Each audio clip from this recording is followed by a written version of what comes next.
मुंबईच्या महापौर पदासाठी भाजप आणि शिंदेच्या शिवसेनेमध्ये आपण पाहतोय गेल्या अनेक दिवसांपासून प्रचंड मोठी चढाओढ सुरू आहे। अशातच दिल्लीतून आदेश आल्यामुळे भाजप आता महापौर पदाच्या मुद्द्याच्या बाबतीमध्ये कोणतीही तडजोड न करण्याची शक्यता दाट आहे। त्यामुळे शिंदेंना दणका द्यावाच लागणार आहे। पण मग शिंदेंना फार दुखावायचं नाही असे सुद्धा दिल्लीतून आदेश आहेत। असं म्हटल्यावर कुठे ना कुठे भाजपला समतोल साधावा लागेल आणि तो कसा साधायचा याची सुद्धा आयडिया आता भाजपला सुचलीये। सध्या मुंबईच्या महापौर पदाबाबत भाजप आणि शिंदे सेनेमध्ये नवी डील सुरू आहे। ही डील कोणती आहे? ती मुळात शिंदेंना मान्य होणार आहे का आणि मुंबईच्या महापौर पदाचा मुद्दा आता अखेर मार्गी लागणार आहे का? सगळं पाहूयात या व्हिडिओच्या माध्यमातून। लगेच व्हिडिओला सुरुवात करूया। नमस्कार, मी गौरी आणि तुम्ही पाहत आहात प्राईम टाइम महाराष्ट्र। सुरुवातीला एक महत्त्वाची आठवण, तुम्ही जर अजूनही आमचं चॅनेल सबस्क्राईब केलं नसेल तर ते जरूर करा। तर असं कळतंय की मुंबई महापालिकेतील सत्ता स्थापनेसाठी भाजप आणि शिवसेना नवी वाटाघाटी जोरात करताय।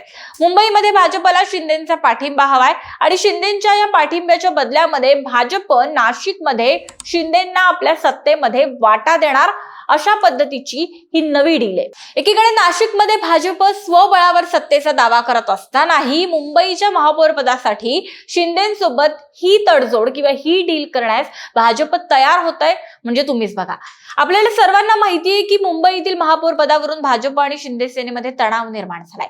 शिवसेनेनं महापौर पदासाठी अडीच वर्षांची मागणी केली आहे। भाजप त्यासाठी अजिबात तयार नाहीये। उलट मुंबईचे महापौर पद 5ही वर्ष स्वतःकडेच ठेवण्यावर भाजप ठाम आहे। अशामध्ये नाशिकमध्ये शिंदे सेनेला उपमहापौर पदासह आणखी काही पदांची तडजोड करण्यासाठी भाजप राजी झालेलं दिसतंय। अर्थात नाशिकमध्ये सुद्धा महापौर पद हे भाजपकडेच राहणार आहे, पण उपमहापौर पद, स्थायी समिती सदस्य, प्रभाग समित्या आणि विषय समित्यांची पदं ही शिंदे सेनेला मिळण्याची अपेक्षा आहे। यामुळे आता ही वाटाघाटी यशस्वी होणार की नाही याकडे सगळ्यांचं लक्ष आहे। तुम्हाला नेमकं काय वाटतं? मुंबईच्या महापौर पदाच्या बदल्यामध्ये शिंदे नाशिकचं उपमहापौर पद स्वीकारतील आणि इतर पदांवर समाधान मानतील? युतीतील हा महापौर पदाचा तिढा नक्की या डीलमुळे सुटेल का? तुमची मतं, तुमच्या प्रतिक्रिया, तुमच्या भावना आमच्या कमेंट बॉक्समध्ये नक्की सांगा आणि व्हिडिओ महत्त्वाचा वाटला तर लाईक करायला विसरू नका। धन्यवाद।